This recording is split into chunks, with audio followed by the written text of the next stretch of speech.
sunflower.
Well, g'day, curd nerds. G'day, curd nerds. Well, g'day, curd nerds. Well, g'day, curd nerds. Well, g'day, curd nerds. Well, g'day, curd nerds.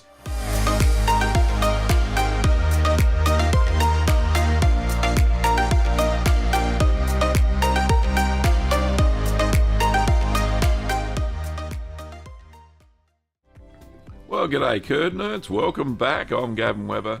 I'm the host of the show, and this is Ask the Cheeseman. Now, when you have a question, please place 3 uppercase Q's before you start with the question, and that'll make it nice and easy. Pardon me. Okay, so let's say g'day to a few people we've got on already, which is fantastic. G'day to David, but I think he had to run. Mari was the next one. G'day, Mari. Lovely to see you, of course. And Merv. Hello, Merv. And we got Ahmed. Thank you, Ahmed. Whitney Holmes. I've only got the handles here. We got Anthony Atkinson. How are you, buddy? Long time no see. Who else we got? That's about it that's come on in the chat. Yeah, not very many. Get in the chat, guys. Say g'day. Right, so, of course, thank you to all of the YouTube members and patrons. There they are on the screen. New YouTube members this week.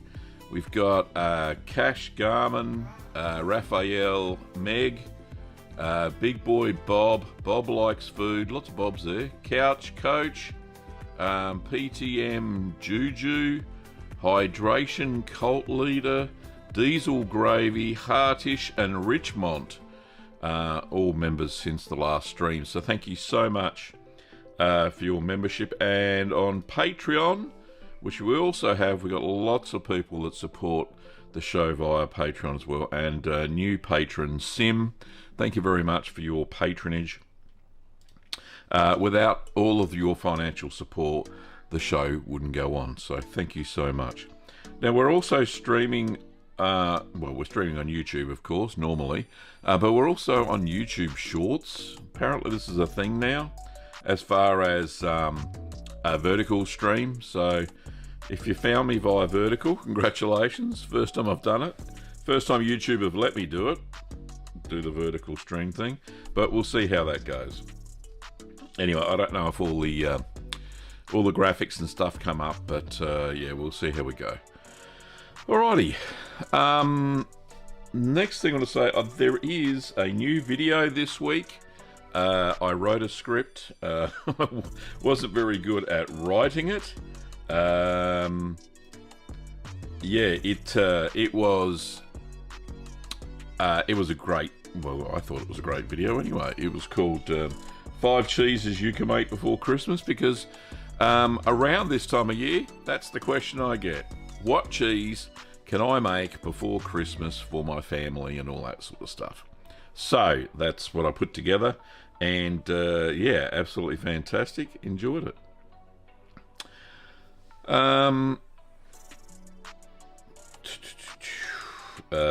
We got some. What else we got here?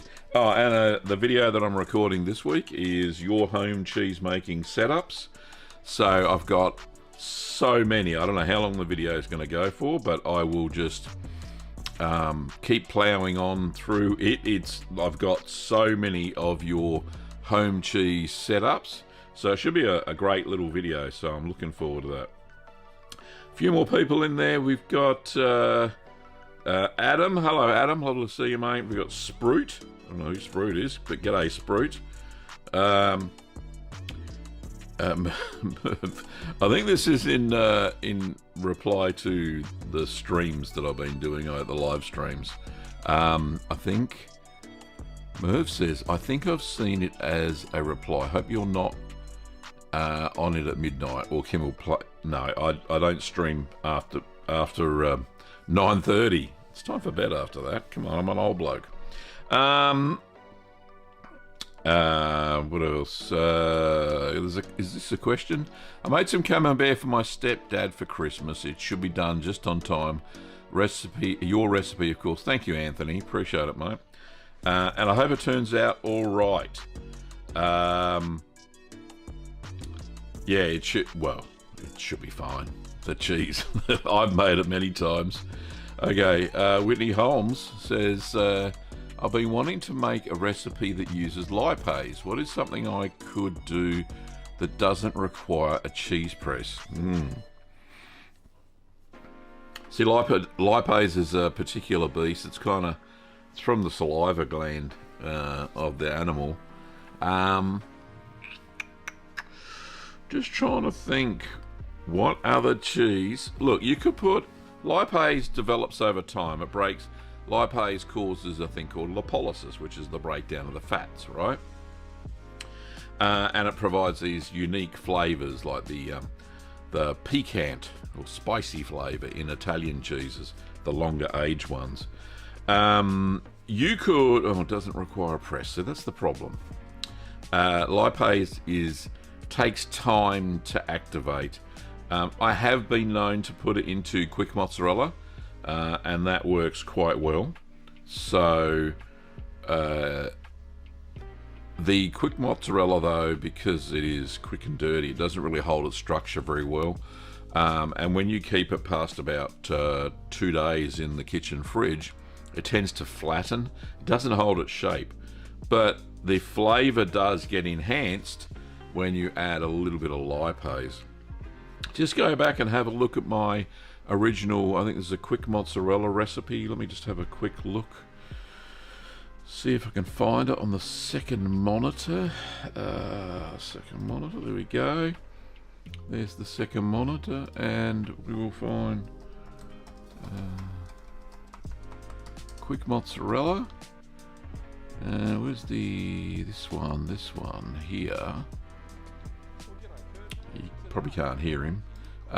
He needs a haircut, that's what he needs. Where's the recipe? Does that have lipase in it? Yeah, it does. Right, so this recipe here, I'll grab the link for you.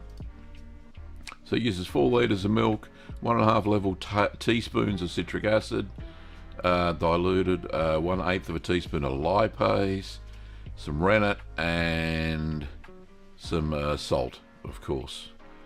So let's just pop the link in the chat. There's the link to the video, so that should help you out. Go and check that one out and see what you think of it. Is it going to take me back? Right, there we go. All done. All right. Hope that helps. Yeah. It should be a good cheese.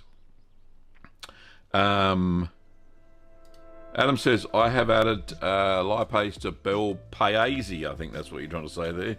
The beautiful country cheese. Yeah, you could. You could. At that age is over about, what, 10 days. You don't press it. It forms by its own gravity. So, yeah, it should be good. Lovely. Merv said you left bloopers in it. Right, in the Christmas video. Yeah, I did. I left that one in. Kim says, who are you? You're a crazy man. There was a lot more bloopers that I cut out, I tell you. If I had to go through all the footage, especially when I'm reading from a script, I don't know how many times I have to repeat myself, and the silly words that I don't pronounce properly, it's just crazy. So anyway, reading from a script is not easy, and as you can see here, I'm not reading from a script, I'm just being me. But I try to put enough inflection in it so it doesn't look too wooden, if that makes sense. Anthony says, I'm trying to make some Flor Azul from Caldwell's book. It's a blue that I've made in the past. Oh, hang on, let me just have a look. Is that from the Mastering book? Let me just have a quick look. It's a well-used book, this one. This is the one I'm using here. Mastering Artisan Cheese Making by Giannicholas Caldwell. Looking for the cheese. What's it called? Flor Azul. Let me just have a gecko at that. Starts with F, I think. A, B, C, D, E, F, G, F comes before G, Gav. Fleur Azul Natural Blue Rind Cheese. Page 219. Yes, I just found it. Keeping Rinds Pristine. It is a good book, honestly. Pablo Batros.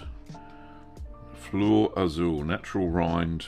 Okay, so it's kind of like Gorgonzola, right?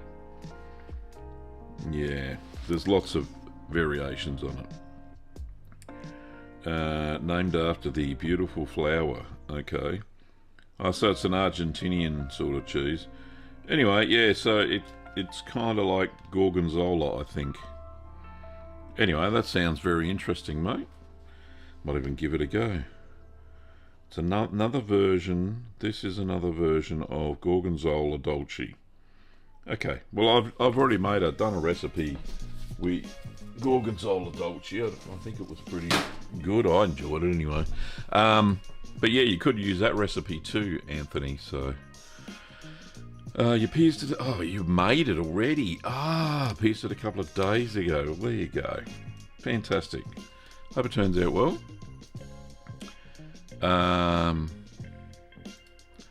Whitney says, I love when I look up the name of a cheese on YouTube and your video is the first to pop up.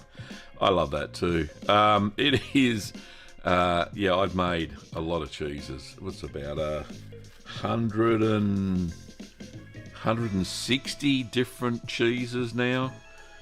I wanted to make all the cheeses, but I don't think I'll ever get there.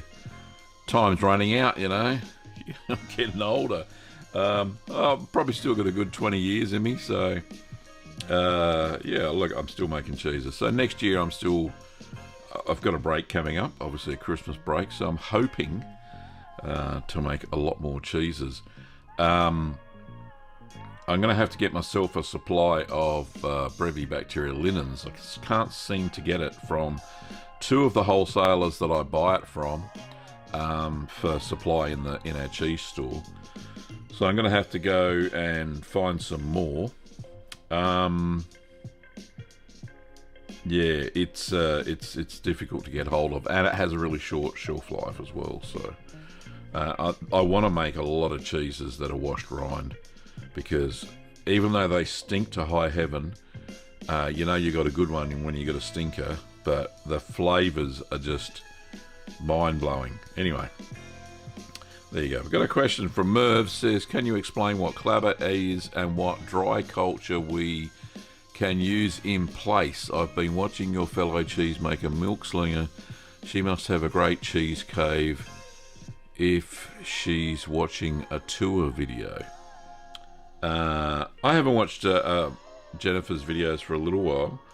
I don't know how many she's doing, but yeah, clabber is basically you put raw milk, and it's an old cheese making technique, which personally I wouldn't use, because you leave raw milk on the side in a jar, and the lactic bacteria in the milk itself coagulate the milk and turn it into separate curds and wheys. It does the lactic bacteria acidification.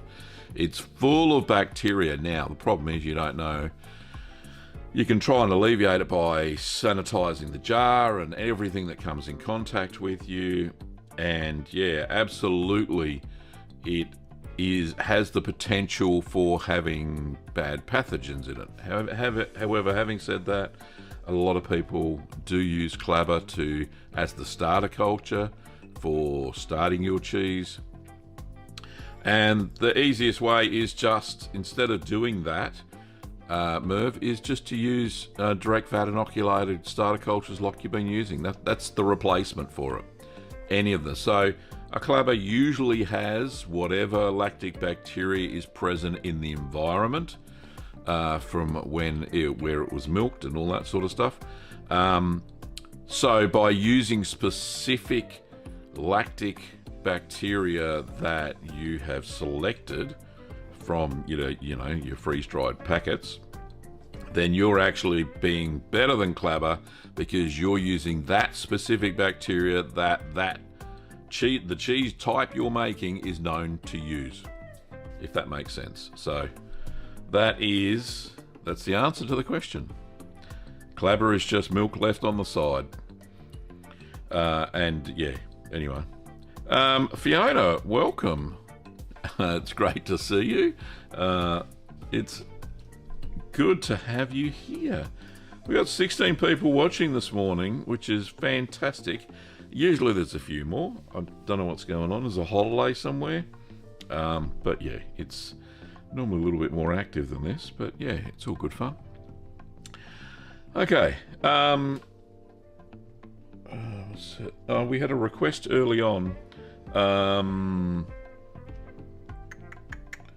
We had a request early on from David. He wants me... he's requested, he doesn't want. He's requested that I incorporate the steps in the pH checklist. So there's a table in the pH checklist that's free. And the link's in the chat there somewhere. There's steps, right, where you measure it, the pH of the cheese if you want to. I'm going to plan that into one of the videos next year, so that should be nice and fun, and we'll get that done. All right. Murph says, "Don't worry, Gav. I'm not going down that path." It's hard to get raw milk here in Australia anyway, mate. Unless you know somebody from a dairy that's willing to break the law and provide you with raw milk. That's part of the problem. But you know they do it for safety reasons and all that sort of stuff. Clinton Summer, g'day to both of you. Welcome. Anthony says, I ordered some cheese bags and they came in yesterday and I couldn't help but think of this group. Is that cheese for storing cheese, Anthony? But yeah, very cool. Matt from the Reddit Works. Welcome, mate. Lovely to see you. And your award-winning cheeses. Good on you, buddy. Oh, yes, the Stay Fresh cheese bags. There you go. There's a meme somewhere. Stay Fresh. I don't know where my bloody meme folder is. I couldn't pull that up really quickly. But it is a Stay Fresh cheese bags. It's a good greeting. Lovely. Yeah, I tried to buy some, but I couldn't get them here in Australia, just for a joke, you know. So yeah, it didn't. I couldn't get them, so yeah, no fun there. So Kim and I were talking about our Christmas present. What do we want for Christmas? And I'm thinking, well, she just bought me a cheese fridge, right? And I thought, honey, I don't need anything except you and my cheese fridge. That's what I said to her. And she said, I'm glad you said my name first. So, yeah, anyway, it's a cheese fridge. Anyway, there will be a video coming out about the cheese fridge. Yes, so that's the other one I'm bloody making. So the home cheese fridge. Yeah, so I'm transferring the cheese over today. We've got it in place now. Looks really good. The new fridge, it's right next to the kitchen fridge. So it's in the right place now. It's not stuck in the laundry where it used to be. My old cheese fridge is going to get donated to one of the local charity shops. I'm going to clean it out, of course, and make sure there's no bits in it. It still works as a normal fridge. I'll just take the external thermostat off it. With this new cheese fridge, it doesn't have an external thermostat. Technically, it's a wine fridge. Okay, don't sue me. And it's got 2 zones, but you'll see this all in the video coming up, so that'll be good fun. Okay, Adam's got a question and he says, I've got some Propionic Shamani, but I haven't used it in over 6 months. What is the shelf life in the freezer? Okay, so as long as, where's my favourite prop? As long as it's stored in either a Ziploc bag or in something like this, little sterile jar. This is like the ones you take to the pathologist. Put your if you've just got one of those foil pouches and it's open, the cultures are going to get all gluggy. So pop them into your sterile jar, and these things have a fantastic seal. They're a little airtight seal, and you pop these in the freezer. Now, depending on how you've stored it, if you've stored in one of these, fantastic, good job. The problem is if you have a look at the culture now and it's gluggy, like it looks like moisture's got in there, throw it away. It's useless. If it's in powder form still, then it's good to go. Now, usually, past the best before date, I've used cultures that are at least 2 to 3 years old, right? I just add a little bit more. But they're still quite viable long past the best before dates. The best before dates on them are for commercial dairies that have massive batches of milk that they pour, the whole sachet into, that sort of thing. Home cheese makers, the amount of milk we use and the amount of starter culture, we're always overdosing. So really, it doesn't matter. So yeah, it should be good to go. Honestly, I've used them way past their best before date on cheeses, and I've never had any issues. And the cheese has matured, and it's chef's kiss, beautiful.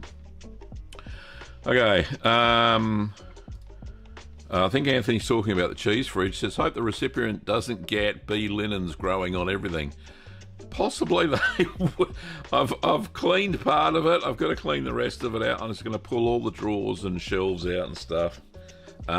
It's a good looking little fridge, so yeah, it'll work as a normal. Somebody will put it out in their garage and put their beers in it or something. But yeah, it'll be fine.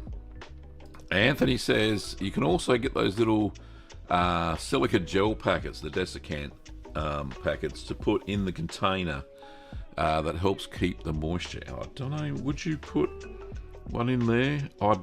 I have never done that.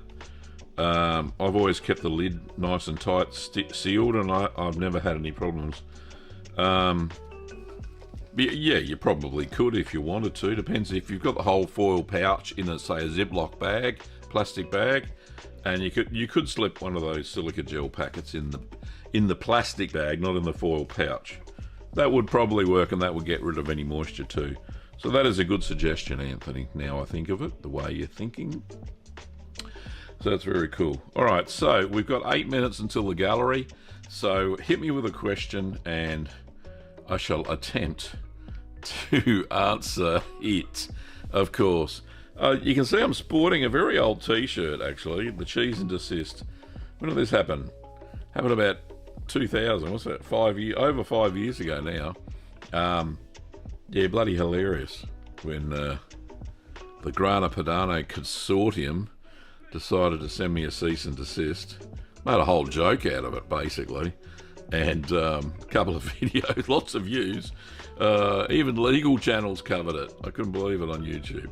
So that was funny as well. But yeah, long story short, I made a cheese called Grana Padano. If you haven't seen it, you won't find it. It's listed now under a different name.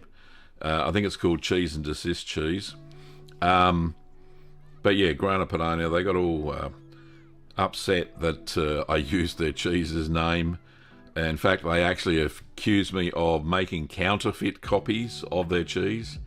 I don't think the lawyer knew what he was talking about. But anyway, freaking hilarious. And yeah, I just thought, bugger it, I'll just make a YouTube video, read the thing out on air, tell them how disappointed I was. And the curd nerd community jumped into action. The whole thing went up onto Reddit. I think it got to the first page of Reddit, as it does. These sorts of dramas, YouTube cheese drama. Who's ever heard of that, right? Anyway, and then so many people went to the consortium's webpage and went to the contact us thing and told them to lay off Gav and stop being silly, that sort of stuff. And then the very next day, 24 hours later, I got an apology letter from the head of the consortium. Bloody hilarious it was. And they offered me a trip to Italy to go and tour some of the cheese making facilities for Grana Padano. I was just hoping I didn't wake up with a horse's head in my bed or something. But yeah, it wasn't a free trip. If I was ever in Italy, they would let me go and have a look at their facilities. They said I didn't even get close to the recipe, but I reckon I must have hit a nerve. But anyway, it tasted. I thought the cheese tasted great. So what I did, I said I was going to take the original video down, which I did as promised. But then I overdubbed it. Instead of saying Grana Padano cheese, I changed it to cheese and desist cheese. In fact, the words actually came out my mouth exactly the same. It was so good. And then any images that I had of their cheese saying this was, I'm going to try and make it, I got rid of them and all that sort of stuff. And they never complained at all. They must have been laughing. I was laughing anyway, because that video actually got more views than the one that I took down. So I was very happy with that. But it was, it was a classic. It was a classic. So that was hilarious. Anyway, Candace, g'day Candace, how are you? Just watched that again today. Currently have one in the press. What a coincidence. That's amazing. Congratulations. But yeah, all that hullabaloo about bloody Grana Padano. Of all cheeses, I thought it'd be something like cheddar or Parmesan would try and do that, but I haven't had anything like it since, actually. Kind of changed my naming style, even though I did say Grana Padano style cheese in the video. Didn't really matter. Yeah, or Gruyere could have come at me, but they haven't. I think they don't care. But yeah, it's all about trademarks and all that. If they've got a trademark, they have to be seen to be enforcing the trademark, which they did, and no other cheese-making consortium have actually done that. So, yeah, what do you do? Just roll with the punches and make a gag out of it, I suppose. That's the Australian way. Anthony says that they advertise like crazy in magazines already. I think you must read a lot of cheese-making magazines there, Anthony. I haven't seen anything, but yeah. So yeah, Gruyere, the Swiss. I don't know, maybe the Swiss don't care about the stuff that I do. So it's been a long time since I made a Gruyere, mind you. Have it. The Illuminati will be after me next. Yeah, I heard that some UK cheesemakers were making halloumi, and the folks in Cyprus got really upset and tried to get. I think they took them all to court, if I remember rightly, Matt. I saw that a few years ago. But now I think in the UK they call it something else. What do you call your? Is that what you call your halloumi version? Illuminati? I think that might be what it is. But yeah, Matt makes his own cheese and sells it. He's got a brand, the Rennet Works, of course. And he sells his cheese in UK supermarkets. I've seen it on the shelves. Well, seen photos anyway. But yeah, well done, mate. All from very humble beginnings, watching this old cheese bloke make videos. Alrighty, it's now time for the gallery. My alarm is 1 minute from going off, so let's do that. Let me just find where the heck I put it today. And I need the explanation stuff. There we go. There's only one entry in the gallery today. So let's just get to it. Onto the second monitor. There we are. This one is from Dale Marshall up in Queensland. G'day, Dale, and thank you for sending these in. He says, "G'day, Gavin. Wow, what a cheesy year. Thanks for your help with materials, web tutorials, online chats, and encouragement. Picture to some of my attempts through 2025. So the first cheese he's made here is Tilsit. I'll just move in. It's a nice washed rind cheese there. Very nice. He's got a little bit of there could be mechanical holes. I'm not sure of the culture he used. If you use Floridanica, that probably would do that. I think you're supposed to use a thermophilic culture for Tilsit. But yeah, I'd check some of your processes there, Dale. I don't think I had as much. Let me just check. Can I check my Tilsit? I think it may have that many holes. Look, Tilsit. Let's have a look. Yes, it does have some eyes. It blew my mind. There we go. Let's just have a quick look. See, this is all part of the gallery. Do I have a proper photo, Gav? Can I look? I think it's got eyes. Do I have a photo? Did I actually? It's been a long time since I did a proper bloody taste test like this. Crap angles, Gav. Get your act together. Yeah, I think it's got some eye development, so that's okay. All right, so we're all good. We're all good there. So don't worry about what I just said, Dale. Don't worry about that. Alrighty, so the next cheese is... this one looks like... it doesn't really say. I think this is a... I think it's a Cotswold, because if I just zoom in a bit, I'll just bring it down. I can see some chives there.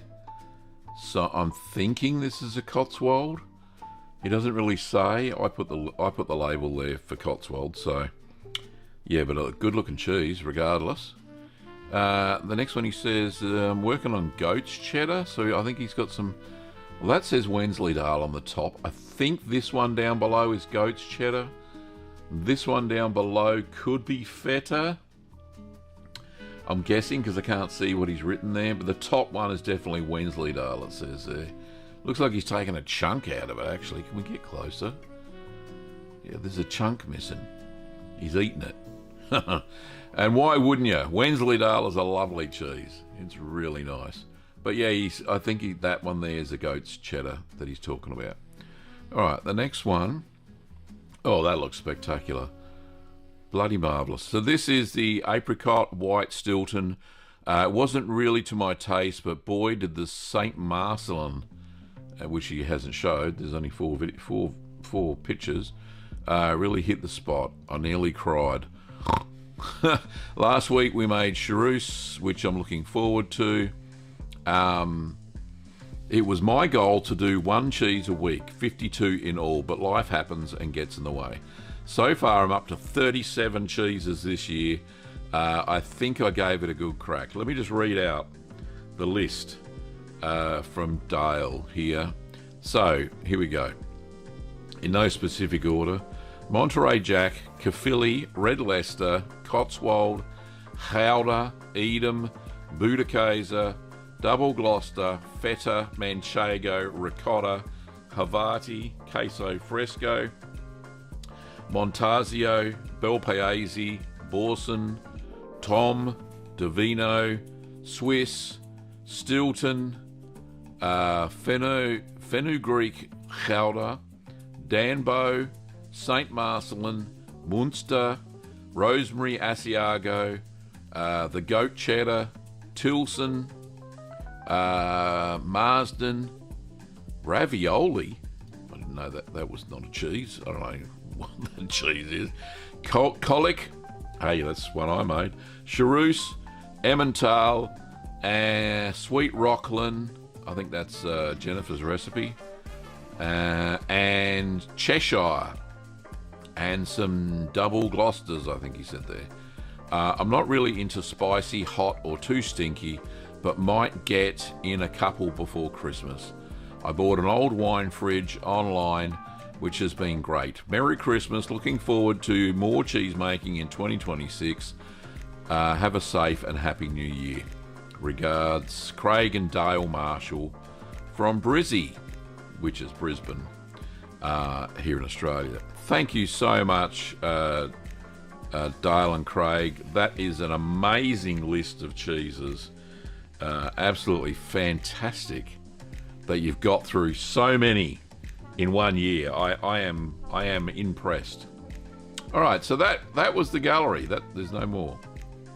So I managed to do that in 4 minutes. But Yeah, so how, I can hear you now. How do you send in your gallery photos? Well, let me just show you how to do that. So we go to the second monitor. Okay, go to the channel page. This is what we do. Go to the channel page and we go to this bit here. Do you want to become a Kurd nerd? Of course you do. So you click on that where it says more. There's another bit. Wherever you get the little hand, right? Doesn't matter. Oh shit, what's going on there? The merge page came up. These are not the droids you're looking for. Right, there we go. And you find the description. Do you want to become a Kurd nerd? Of course you do. Down here where it says more info, email address, you click on that. That's where you click. You'll get challenged to see if you're a robot or not. Hopefully the AI overlords haven't found my email address yet, but yeah. Just click on the email address and send through your photos, your cheese pictures, of course, and a description of your cheeses, so we can have a conversation during the gallery. So yeah, pictures without a description are just pictures. I want to know what you did, how you did it, what troubles, what issues you overcame, all that good gear. Just whack it into an email, send it through to that email address, and yeah, I'll pop it into the next gallery. So yeah, that'll be fantastic. Alrighty, so that was the gallery this week. I have there's no further questions, so throw a question into the chat if you got a cheese making question and we'll get stuck into it. And while you're doing that, I'll just have a sip of coffee from my mug from merch.cheeseman.tv. There's a plug for you. Alright, so I've probably got 2 more videos before the new year, and like I said, it'll be the home cheese making your home cheese making setups. It'll be very similar in style to the gallery that we do, like we just did, right? So it'll be me commenting on your photos and looking at how you do it and reading out your emails, that sort of stuff. But it'll not be live. It'll be in a video on demand, or VOD, as the cool kids say. And the cheese fridge one will be a tour of the cheese fridge. I don't think that'll be a very long video because there's a fridge that's got shelves and you put cheese in it to mature, and you keep it at 13 degrees Celsius or a little bit lower if you're maturing moldy cheeses, white mold cheeses. God, get the words out, Gav, will you? All right. Ahmed has a question. Fantastic. Thank you, Ahmed. Good evening. How can I add flavour to a halloumi cheese, for example, cumin? Should I boil the cumin in the milk, or what should I do? Thank you in advance. Okay, glad you asked, because I have a fantastic video that is called chili halloumi, and you can use the same principle for whatever spices you want to put in it, right? So just going to the second monitor. So chili halloumi, I've got halloumi with chili, a match made in heaven. So basically I boiled, can we just go to the video, Gav? Just go. He's a good looking bloke, isn't he? Where's the bit where I do the chilies? Here we are.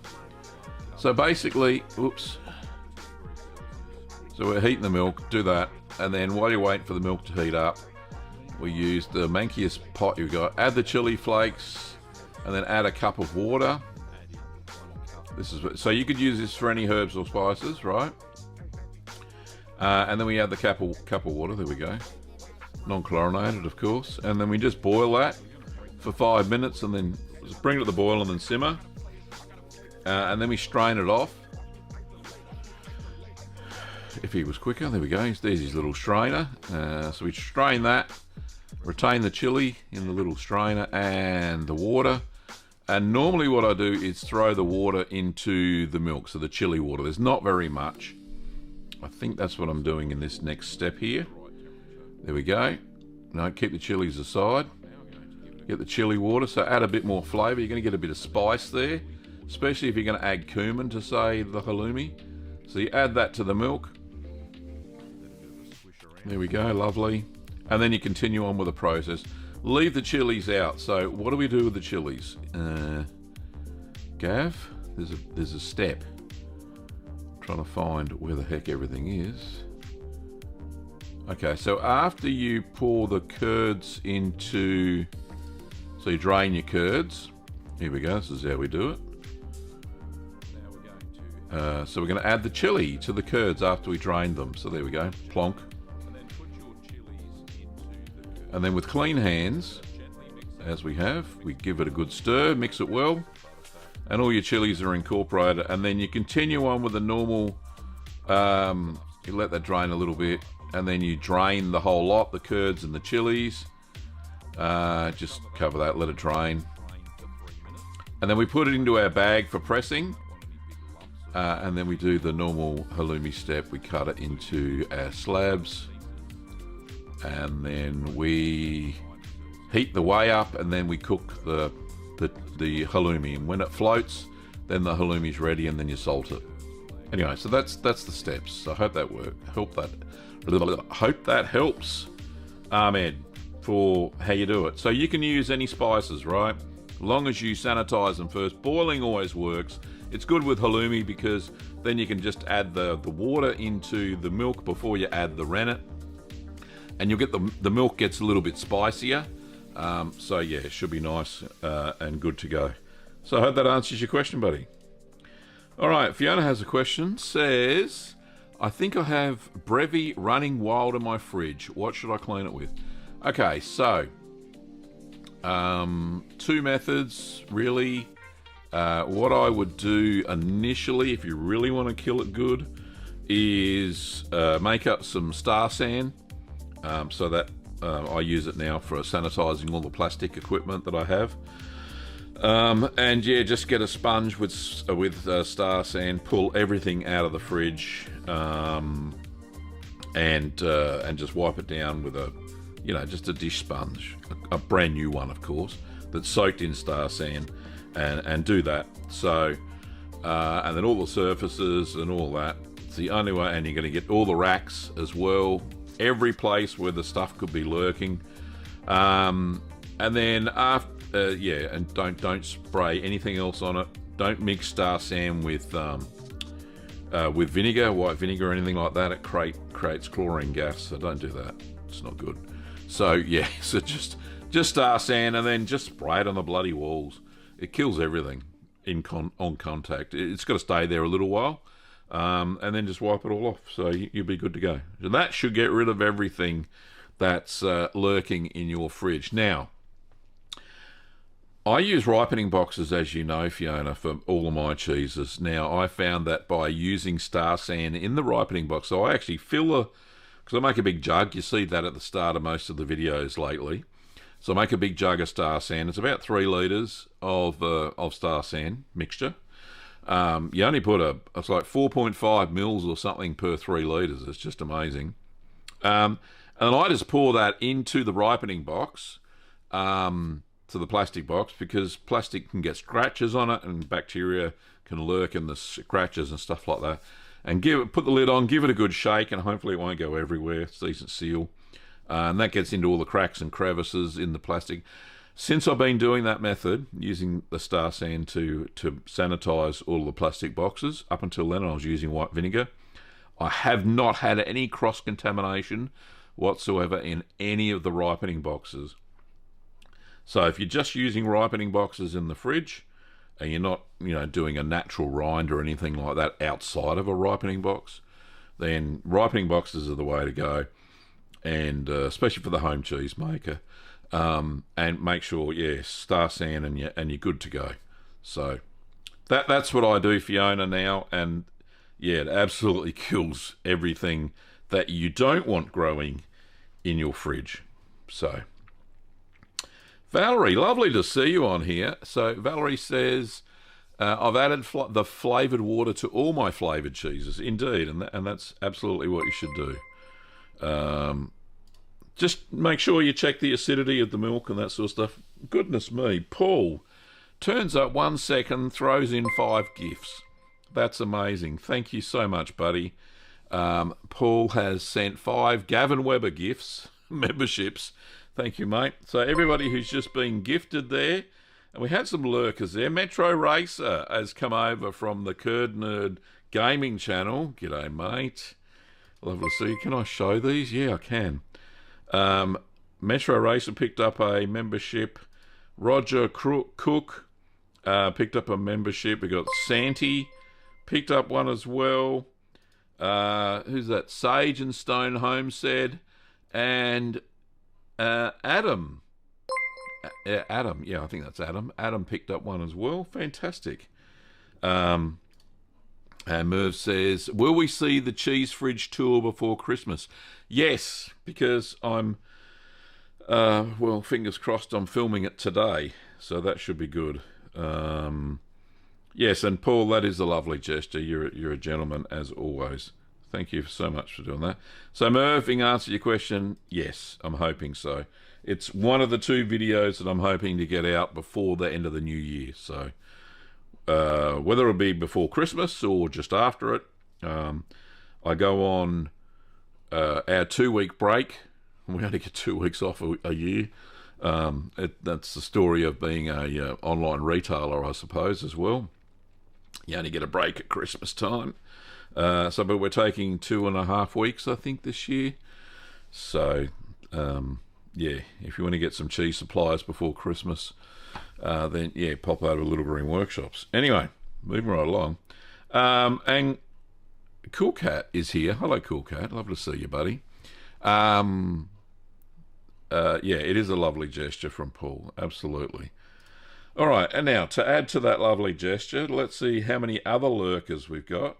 Because I've got 5 free memberships that I'm going to send right now, and we'll see how many other people pick those up as well. Here we go. So, new members. It's memberships for everybody. There we go. And you get early access to videos and special content and all that stuff. Who was lurking, and there you go. So this is how you find all the lurkers. There's nothing wrong with being a lurker, right, by the way. Just pop into the chat occasionally. Oprah. Everybody gets a free car. Oh, no, it's a gift membership. All right, let's just not get too excited. Dagramas, I got one. NFT Ruth. Hello, NFT Ruth. We've got Donna. Has also got a free gift membership. And we got Hoover, the Fud Killer, and Dread picked up a free membership as well. Congratulations to everybody who got a gift membership to the channel. They're worth, I think it's $5.99 Australian. I think it's $5 US.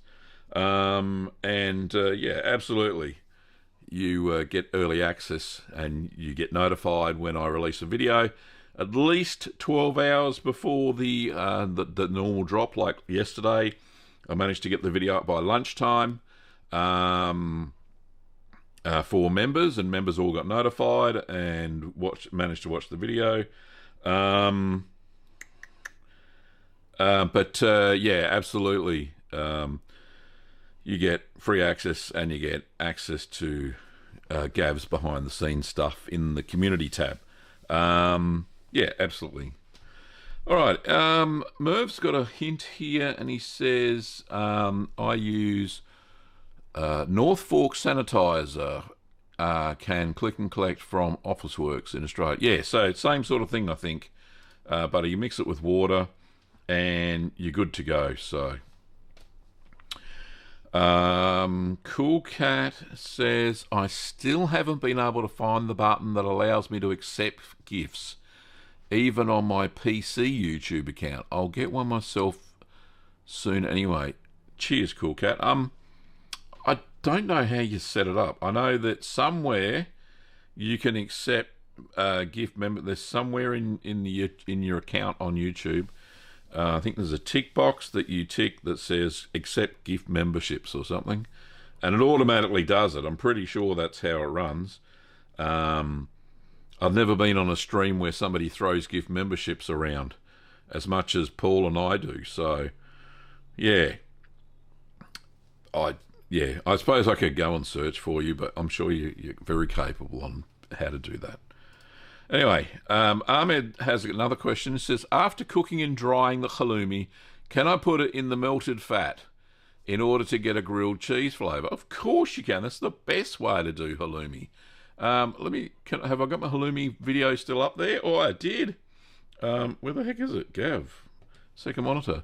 All right, so then what we do, once we've done that, so once we've salted it, as you can see there, I've salted it, take the slabs out when they float, and you can vacuum pack them if you want, but then you go on and do the pan fry thing.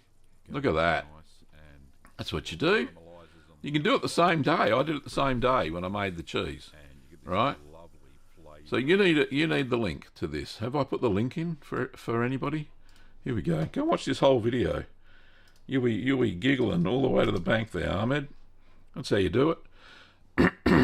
All right, so I put that in the chat for you, so go and check out the video in your own time. And yeah, look at that. And look at this bloke's face. Hang on, when he eats it. Here we go. Look at that. It's hot. Fresh off the grill. Olive oil. Mmm. Delicious. Delicious, he says. If you can't hear it, which you probably can't. Nice cheese. There you go. There you go. So vac packed it for storage, and you put it in the kitchen fridge. You don't put it in the cheese fridge or anything like that. And yeah, so it's good to go. So that's what you do. All good. There we go. Thank you, and thanks for the question, Ahmed. Okay. So we've got 9 minutes to go. Hit me with another question. Anyone? Oh, there we are. Very nice. Okay. Paul says, we still need to figure out this year's project. Time is running out. I know, Paul, I've been very lax on this front. I'm finding it very difficult to be able to, because like I'll just explain what Paul's talking about. Last year we gifted, Paul paid for them, I paid for the shipping. We gifted, there was a competition on people who were less fortunate and wanted to start cheese making, so we offered 4 cheese kits for the less fortunate around this time of year. And we had a bit of a competition where people wrote in. We went through the competition entries, all that sort of stuff. Now, unfortunately, because of US tariffs and 50% of the viewership on the channel is from the US, Paul and I have had a chat and said that it's very hard for me to at the moment it's impossible for me to ship to the US without incurring a massive fee my end, and well, not my end, on when the person receives the gift, they're going to get smacked with a massive tariff, right? This is the problem. I can put gift on it, but the problem is it's a massive thing, and they're going to open it, they're going to look at it, and they go, this is not a gift. So I could lie, I could lie on the... Well, it's not really, technically it's not a lie. But unfortunately, gifts have to be below $100 US or something. So we could probably do something small, because there is a loophole in the tariff thing, that if it is a gift... And technically it will be a gift because people have, met some criteria and we're sending it for free. They haven't paid for it. As long as it's lower than $100 US. I've just remembered this from all the bloody stuff I had to go through to figure out whether it was worthwhile sending to the US from our little shop. But yeah, as long as it's a gift, it's below $100 US in value, we can send it through without any tariffs being incurred. So, Paul, shoot me your last thoughts on your email. The giveaway will obviously have to have a lower threshold of dollars, but yeah, let's figure something out, mate, because I'm really keen to do it still. I'm pretty sure I've got the web page that we can do all that stuff. So Yeah, maybe you could. We'll figure it out as we go along. But anyway, we'll have that conversation offline, mate. We'll do that. Do it that way. Alrighty. So yeah, so look for a giveaway that's going to come up. We'll figure it out, won't we, Paul? Then I'll still pay the shipping, as always, to anywhere in the world. But yeah, we'll figure it out. All right. Well, I think that'll do for today, Curd Nerds. Thank you so much. If you want to see more cheesy content, don't forget, if you haven't already subscribed, then, well, you can't comment unless you're a subscriber. But yeah, subscribe to the channel and you'll get notified. If you're a member, of course, you get early access to all of the videos. So that's whether that's on YouTube memberships or Patreon, it doesn't matter. You get early access. I upload a video to Patreon directly as well, so you can get to see the video before everybody else does, and any behind the scenes stuff that I produce as well. All right. Just to pay the bills, of course, as I always do, don't forget that if you want to learn how to make cheese in a structured manner, I do have a course, a beginner's course and a blue cheese course over at courses.littlegreenworkshops.com.au. The prices are in US dollars. It's about $150 US for a course. You'll learn to make 9 cheeses and all of the beginner's stuff that you absolutely need to know before making cheese. So go and check that out. So that's called the Curd Nerd Academy over at courses.littlegreenworkshops.com.au. If you want to pick up any cheese making supplies that in Australia, you still have time to get it shipped. No problems at all. Just go to littlegreenworkshops.com.au. We have all the cheeses. Let me just show you. Of course I can. That's the wrong one, Gav. Second page. So this is the cheese section of Little Green Workshops. We got kits, lots of kits for Christmas. I've stocked up. Starter cultures, that's where you can click through to go to the cheese making courses. We got rennet coming out our wazoo. Cheese making equipment, baskets, ingredients. We got some books, printable recipe cards. I've been putting these in all the. These are the ones that aren't in the books currently. We got some yogurt making equipment, and I don't know if we actually got any preserving, fermenting stuff. It says 13 products, but yeah, you're going to check that out if you want. But yeah, cheese making kits, especially for Christmas. Tell you what, if you've got somebody who loves your cheese that you're making, then buy them a gift. Buy them a gift. There we go. Anyway, that's all I got to say about that, as Forrest would say. And don't forget, of course, if you want, you should get it in time for Christmas, is merch over at merch.cheeseman.tv. Ooh, nearly spilled me coffee all over myself then. Oh, you silly old bugger. Goodness me. We don't have these anymore. This was a limited run, by the way, the Cheese and Desist, but I have lots of other stuff. You can probably see it on the merch shelf on YouTube anyway. Go and check that out. Alrighty, thanks for watching, Curd Nerds. It's been lovely having you all on. Lots of fun, of course. We are a superb little community. Thank you, Cool Cat, for jumping in there and saying that. Don't forget, if you've liked the video, don't forget to hit the thumbs up. Boop. It helps with the algorithm, especially when it goes to an archive version that you can watch after the fact. Anyway, thanks for watching, Curd Nerds, and of course, I will see you next time. All right, see you later. Bye-bye.